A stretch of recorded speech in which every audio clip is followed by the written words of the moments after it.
need to hear from my Creator, from God, every day. So I turn to the pages of the Quran, and that's where I find my peace. My name is Maryam, and I'm from America. And before I came to know Islam, my life was pretty okay. I thought I was fine, I was happy, kind of. I thought I was a good person, and I didn't really worry too much.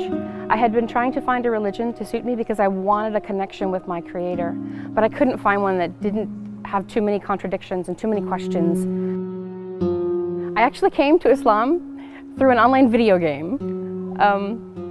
I had seen one girl in my university. She wore hijab, and I watched her every day, and I kind of fell in love with the idea of hijab. There was a time when she spoke to a classmate and explained why she wore the hijab, and I just fell in love with the idea of somebody being judged for who they are instead of what they look like. And then later, while I was in this video game, I found a group of men in the game that treated people very differently. They had a lot of respect for people, and especially respect for women. And one of those men came to me one day and said, "You need to be a Muslim."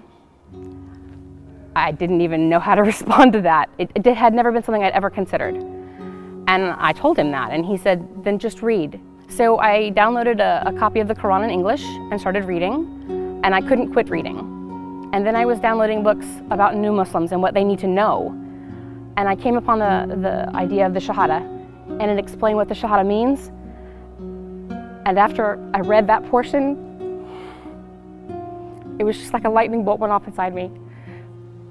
That was what I had been looking for my whole life. The idea that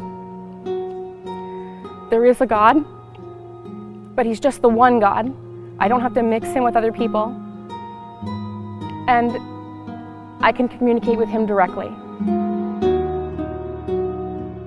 Allahu Akbar.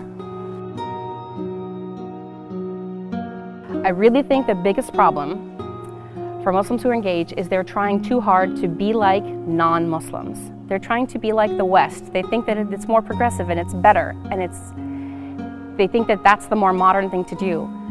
And from my entire heart, I can tell you that it's not. I've lived both.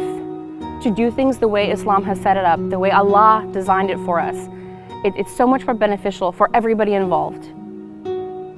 The biggest advice I would give to engaged couples: follow the Sunnah. Keep your relationship halal.